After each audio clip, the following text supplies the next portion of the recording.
드라마나 영화를 이렇게 보게 되면 그 시대상을 반영하고 있다, 그런 것을 우리가 아주 절실하게 느낍니다. 작년에 새로운 정부가 들어서고 검찰총장이 대통령이 되면서 많은 드라마 가운데 이 법정 드라마가 굉장히 부각되고 있어요. 특별히 검사와 관련된 그런 드라마들이 지금도 많이 방영되고 있습니다. 우리가 법정 드라마를 이렇게 바라보면서 검사와 또 변호사들의 그 설전하는 그런 모습을 보게 되고, 그런 가운데 판사가 결정을 내리는데 중요한 역할이 뭘까? 물론 검사의 또 변호사의 그 설전이 굉장히 중요하지만 그것보다 더 중요한 것은 뭐냐면 그 사건에 대해서 증인으로 나온 사람의 증언이 굉장히 중요한 역할을 하는 것으로 우리는 잘 알고 있습니다. 그래서 변호사도 증인을 내세우고 검사도 증인을 내세워서 무죄를 주장하고 또 범죄를 또 주장하는 그런 변호사와 또 검사들이 내세운 증인들의 그 설전을 통해서 지켜보면서 판사는 그것을 결정하는데, 바로 증인, 그 증언이 얼마나 신빙성 있느냐, 이거에 따라서 판단하는 데 굉장히 중요한 역할을 하는 것 같습니다. 하나님께서도 이 땅의 사람들에게 하나님을 증언할 수 있는 사람을 원하고 있습니다. 검사나 변호사나 이 법정 싸움에서 가장 중요한 것이 얼마나 확실한 증인을 확보하느냐, 이런 것처럼 하나님께서도 이 땅에서 하나님의 일, 하나님의 사역, 하나님에 대해서 많은 사람들에게 알리기를 원하시는데 이것을 제대로 알릴 수 있는 사람이 필요한 거죠. 그래서 하나님은 이스라엘을 선택하신 거예요. 이스라엘을 선택하셔서 하나님이 누구인지 온 세상 사람들에게 알려라. 이스라엘 백성들을 통해서 하나님께서 누군지를 온 세상 사람들에게 알려라. 그것이 이스라엘을 선택한 목적이고 이스라엘 백성들을 선택하신 하나님의 목적이기도 합니다. 그래서 하나님은 그들에게 하나님이 누구인지를 알게 하기 위해서 어떤 일을 행하십니까? 이스라엘을 도우십니다. 이스라엘과 함께 하십니다. 이스라엘 백성들을 구원하십니다.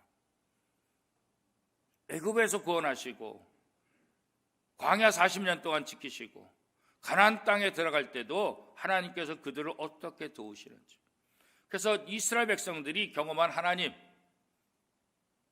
그 하나님의 능력, 하나님의 은혜, 이 모든 것들을 세상 사람들에게 알리기를 원하는 거죠. 이 사명은 사실 이스라엘 백성들에게만 있는 것은 아닙니다. 오늘 우리에게도 동일한 사명이 주어지는 거죠. 증인에게 있어서 가장 중요한 건 뭘까? 자기가 직접 보았느냐, 이게 이제 제일 중요하잖아요, 그죠? 들었습니다. 뭐 그렇다고 합니다. 이것은 증인의 역할이 아니에요. 이건 참고인 조사, 참고인. 증인은 확실히 본 사람이에요.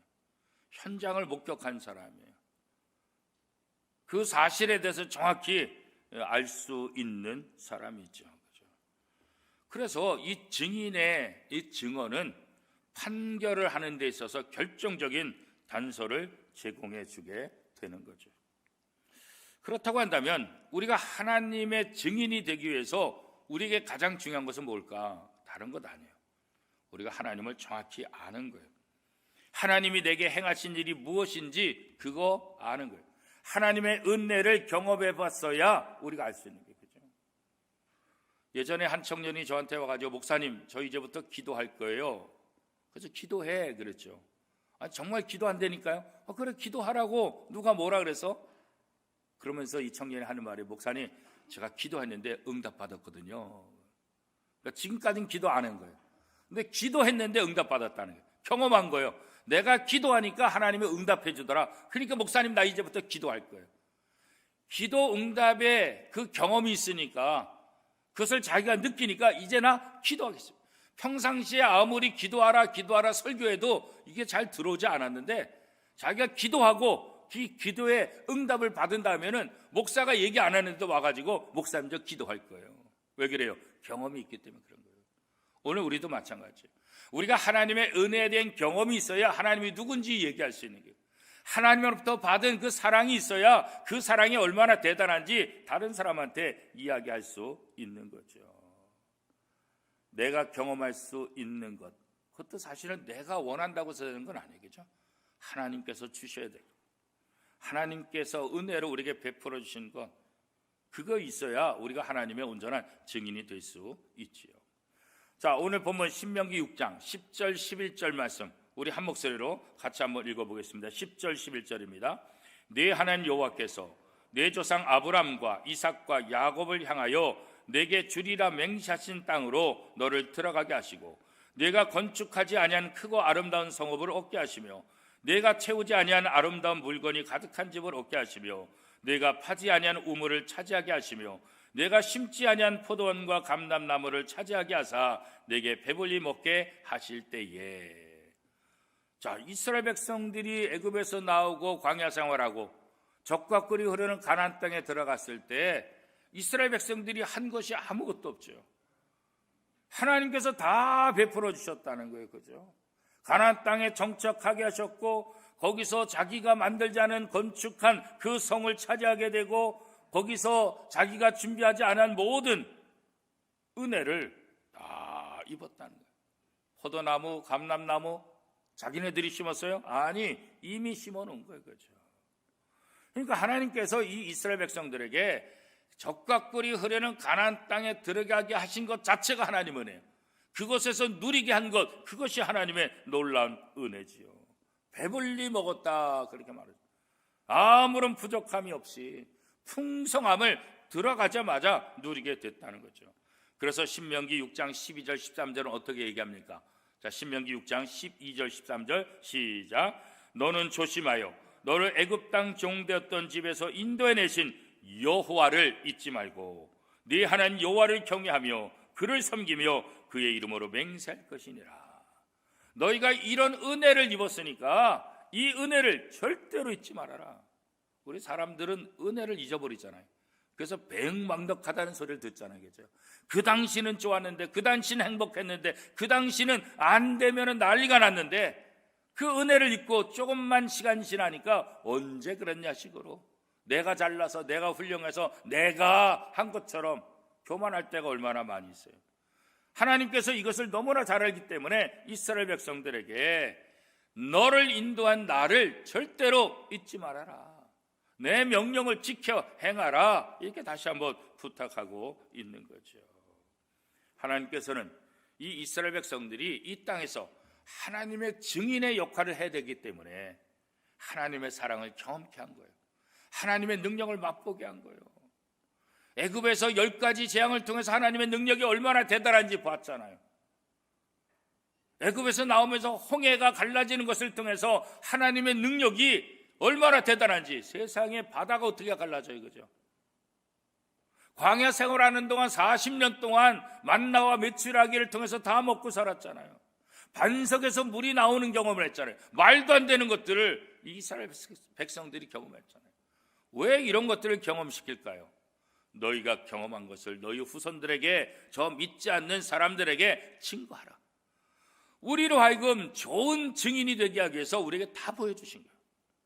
하나님의 은혜를 경험하지 않으면서 어떻게 하나님이 좋으신 분이라고, 하나님이 위대하신 분이라고, 하나님이 대단하신 분이라고 얘기할 수 있겠어요? 말 못하죠. 그러니까 말할 수 있도록 만들어주신 거예요. 하나님이 얼마나 대단하신 분인지, 하나님이 얼마나 사랑이 풍성하신지, 하나님이 함께할 때 어떤 일이 일어날 것인지 이스라엘 백성들하고는 경험케 한 거예요. 경험케 한 다음에 너희가 이제 세상에 나가서 내 은혜를 잊지 말고 나를 증거하라. 그래서 하나님께서 이스라엘 백성들에게 이 모든 은혜를 베풀어 주신 거라고요. 이렇게 하나님께서 은혜를 베풀어 주셨던 목적이 있는데 이스라엘 백성이 이거 잊어버리면 안 되잖아요. 그죠? 하나님께서 은혜를 베풀어 주신 것은 그 은혜를 기억하고 세상에 나가 하나님의 증인이 되려 하는 것인데 이스라엘이 그 역할을 감당하지 못했잖아요. 신약에 와서도 마찬가지잖아요. 그렇게 핍박받으면서 교회가 성장하면서 예수님께서 십자가에 못 박혀 돌아가시고 부활 승천하시면서 뭐라 그랬어요? 이제 예루살렘에 머물지 말고 사마리아와 땅끝까지 이르러 내 증인이 되라 했잖아요. 내 증인이 되라 했잖아요. 그런데 이스라엘 백성들은 안주한 거죠.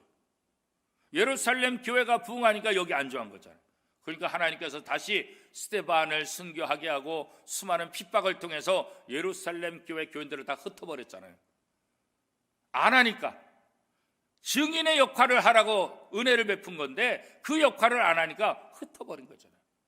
그래서 강제로 흩음을 당해서 증인의 역할을 하게 하신 것. 우리가 2000년 전 예루살렘 교회의 핍박이 그런 차원에서 이루어졌다는 것도 우리가 너무나 잘 알고 있잖아요. 오늘 우리도 마찬가지예요. 하나님이 이스라엘 백성들만 선택한 것이 아니라 오늘 우리를 선택하시고 우리를 통해서 온 땅에 하나님의 복음이, 하나님의 사랑이, 하나님의 능력들이 전파되기를 원하고 있는 거죠. 한 번만 전하고 마는 거 그거 아니에요.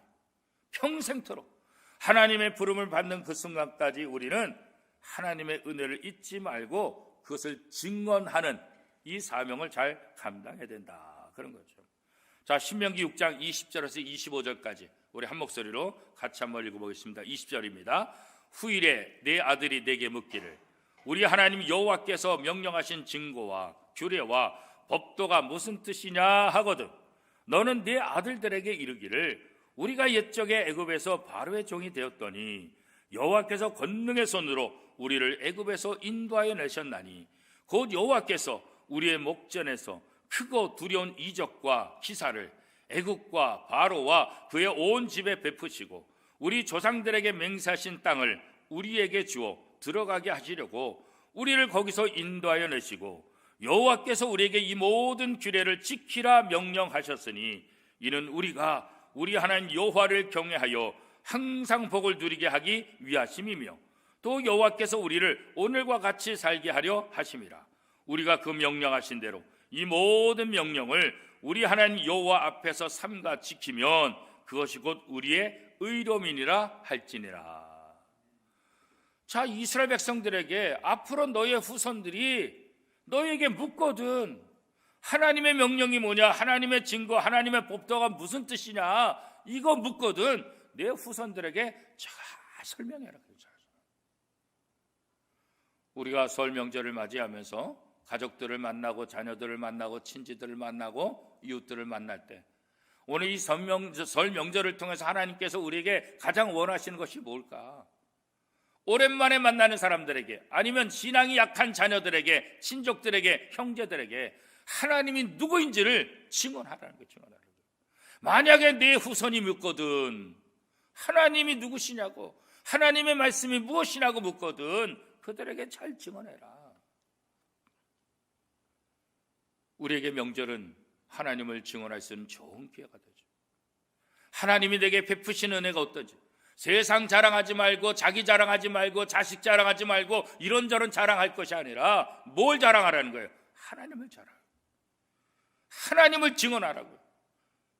하나님이 내게 어떤 분이신지 하나님이 내게 베푸신 은혜가 무엇인지 하나님을 증언할 수 있는 기회를 주셨으니까 이 명절에 그 역할을 잘 감당해야 된다는 거죠.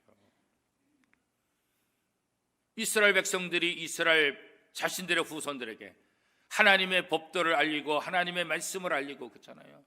이게 가장 중요한 의미예요.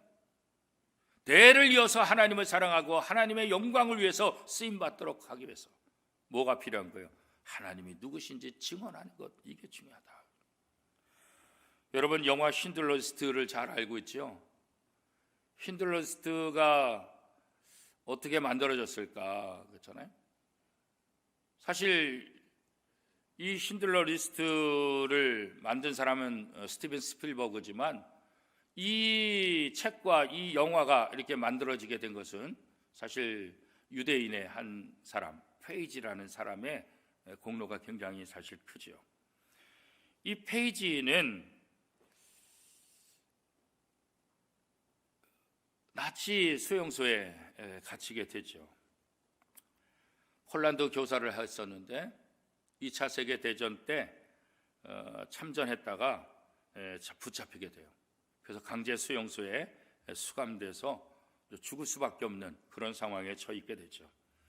그런데 사업가 오스카 쉰들러, 우리가 영화에서 잘 알다시피 그가 자기의 공장에서 일하는 그 직원들 1200명을 살리는 그런 위대한 일을 하게 됐잖아요. 그렇죠? 그래서 이 오스카 신들러를 통해서 이 수용소에 잡혀 있었던 이 페이지가 자기 아내와 함께 살아나게 돼요. 이 포로 수용소에서 겪었던 모든 일들, 그리고 자기네들을 구원하기 위해서 이 오스카 신들러가 어떤 일을 했는지, 이 페이지 입장에서는 오스카 신들러가 자기 생명의 은인이잖아요. 이 포로 수용소에서 죽을 수밖에 없었는데 이 오스카 신들러를 통해서 자기가 살아났으니까 얼마나 감사해요. 얼마나 고마운 사람이에요. 그죠? 이 페이지가 전쟁이 끝난 이후에 미국으로 건너가요. 그래서 영화의 도시 할리우드, 그 할리우드 번화한 그 도시에서 특별히 우리가 그 연예인들이, 미국의 유명한 사람들이 많이 사는 비버리 힐즈라는 그 동네에서 가죽 상점을 시작을 해요. 이 가죽 상점을 운영하면서 거기에 많은 사람들이 오고 가잖아요. 감독도 오고 가고 작가도 오고 가게 되고 영화 관련된 글 쓰는 사람들, 다양한 사람들을 만나게 돼요. 그래서 이 가죽 상점에 오는 사람들, 아니면 바깥에 나가서 자기가 발로 뛰면서 자기의 생명의 은인이었던 오스카 신들러에 대한 이야기를 계속해서 해요. 좀 책으로 냈으면 좋겠다. 그런다 번번이 실패해요. 사람들이 들어주지 않아요. 아무도 귀담지 않아요. 그래도 페이지는 포기하지 않았어요. 그가 40년 동안 계속해서 자기의 생명의 은인, 이 아름다운 미담, 이 아름다운 이야기를 온 세상 사람들에게 전해야 되겠다. 끝까지 포기하지 않고 하는 거예요. 이 사람이 87세에 죽게 되는데 어느 날 이 자기 가죽 상점에 어떤 한 호주 작가가 방문을 하게 돼요. 그 호주 작가 이름은 토마스 캐널리예요. 여지없이 이 페이지는 자기의 생명의 은인이었던 오스카 신들러에 대한 이야기를 해요. 그리고 이것을 좀 글로 썼으면 좋겠다. 소설화했으면 좋겠다. 결국 이 호주 작가 토마스 캐널리를 통해서 1982년에 신들러 리스트라는 책이 나와요. 우리나라에도 2권으로 번역이 됐어요. 많은 사람들에게 감동을 주고, 소설로 끝난 것이 아니라 이후에 다시 누구를 만나게 되냐면 최고의 감독인 스티브 스필버그 감독을 만나게 되고, 이 책이 스필버그에 의해서 영화화가 되죠. 1998년도 아카데미 영화제에서 작품상 등 7개의 상을 휩쓸어요. 우리나라에서도 방영이 돼서 많은 인기가 있었고, 지금도 또 뭐 명절 때가 되면 또 TV를 통해서 또 이렇게 계속해서 방송되는 그런 모습들을 보게 되는 거죠. 이 페이지는 전쟁에 참여했다가 포로 수용소에 붙잡혀서 죽을 수밖에 없는 인생이었는데, 한 사업가인 이 오스카 신들러를 통해서 생명의 구원을 얻게 되고 평생토록 자신의 생명의 은인인 오스카 신들러를 세상에 알리기 위해서 그렇게 노력한 거예요. 이렇게 자신의 생명을 구원해 준 그 사람의 미담을 알리기 위해서 40년을 끝까지 뛰어다니면서 포기하지 않고 이 사람 얘기를 증언해서 책으로 만들어지고 영화로 만들어져서 많은 사람들에게 감동을 주게 한 거죠. 오늘 우리는 우리 육체만 구원받은 것이 아니라 우리의 영혼이 구원받지 않았습니까?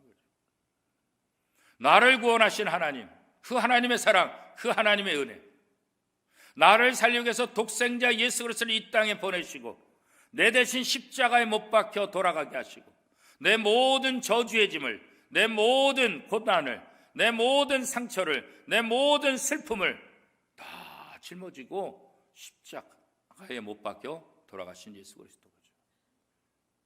그 하나님의 놀라우신 구원의 계획, 나를 위해서 십자가에 못 박혀 돌아가신 예수님의 그 사랑. 한 사람이 자기의 생명의 은혜를 알리기 위해서 40년 동안 이렇게 애를 썼다고 한다면 오늘 우리는 우리의 영혼을 구원해 주신 그 하나님의 사랑을 증거해야 되지 않겠어요?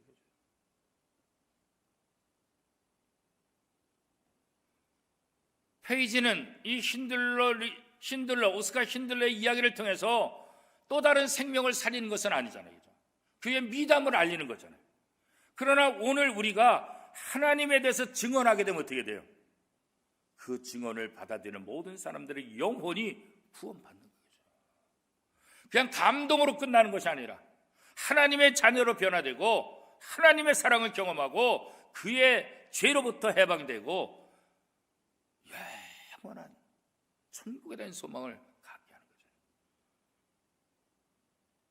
왜 우리가 하나님의 증인이 되어야 될까?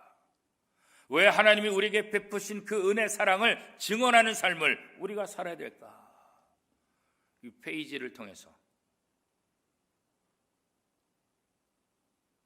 신들러 리스트 이 책과 영화를 통해서 우리의 사명이 무엇인지를 우리는 더 확고하게 알 수 있지 않습니까? 그런데 중요한 것은 우리가 증인이 되기 위해서는 우리의 삶이 바르게 돼야 돼요. 법정에서도 증인이 증언할 때 그 증인이 결정적인 이야기를 한다 할지라도 상대편 검사나 상대편 변호사는 그 사람의 삶에 대해서 아주 집요하게 캐물을 거예요. 그 사람이 지금 어떤 삶을 살고, 그 사람이 지금 마약 중독자인지, 지금 그 사람이 거짓말을 하는지, 지금 그 사람이 어떤 형편에 처해 있든지, 그 사람 개인의 인격을 깎아내려서 그 증언이 헛된 증언이라는 것을 집요하게 물고 늘어지는 거죠. 그러니까 아무리 올바른 증언을 한다 할지라도 그 사람의 삶이 신뢰를 받지 못하면 그 사람이 하는 증언은 어떻게 돼요? 효력이 없어지는 거예요. 보세요. 아무리 저렇게 증언한다 할지라도 이 사람이 이렇게 거짓말했던 사람입니다. 과거에 이런 전력이 있습니다. 지금 이렇습니다. 이 사람의 증언은 신뢰할 수 없습니다. 그럼 판사 입장에서 어떻게 돼요? 그것을 인용하게 되는 거예요. 아무리 올바른 증언을 한다 할지라도 그 효력을 발휘할 수가 없는 거죠. 오늘 우리도 마찬가지예요. 하나님은 위대하신 하나님이세요. 하나님이 예수 그리스도를 이 땅에 보내주시고 그 사랑을 통해서 우리가 구원받은 거 확실해요. 그러나 우리가 세상 사람들에게 신뢰받지 못하면 우리가 전하는 이 복음은 헛된 증언이 될 수밖에 없는 거예요. 그래서 우리가 좋은 증언이 되기 위해서는 우리가 어떻게 해요? 바르게 살아야 돼요. 너희 착한 행실을 통해서 믿지 않는 사람들이 하나님 아버지께 영광을 돌리게 하라. 착한 행실이 구원을 가져다 주는 것은 아니지만 그 착한 행실이 세상 사람들로 하여금 우리를 신뢰하게 만들고 우리가 전하는 복음이 신뢰를 받게 하는 중요한 역할을 하는 거예요. 우리의 말이 그래서 중요한 거예요. 우리의 삶이 그래서 중요한 거예요. 우리의 행동이 그래서 중요한 거예요. 우리의 말이 제대로 먹히게 하려면 우리의 삶이 뒷받침되어야 하는 거예요. 그죠? 이번 명절도 마찬가지죠. 특별히 가족들, 형제들, 친족들 누구보다도 나를 잘 알잖아요. 내가 아무리 하나님을 잘 설명하고 잘 증언한다 할지라도 내 가족들에게, 내 형제들에게, 내 친족들에게 내가 신뢰받지 못하면 내가 아무리 하나님이 좋은 분이라고 얘기해도 그분은 하나님을 거부할 거예요. 너나 잘 믿어라 그럴 거예요. 이번 명절에 우리가 하나님의 좋은 증인이 되기 위해서는 이전부터 신뢰받는 삶을 살아야 돼요. 하나님의 말씀대로 살아야 돼요. 그래야만 우리가 이 땅에서 좋은 증인이 되고 우리가 증언하는 것을 상대방이 믿을 수 있게 될 것입니다.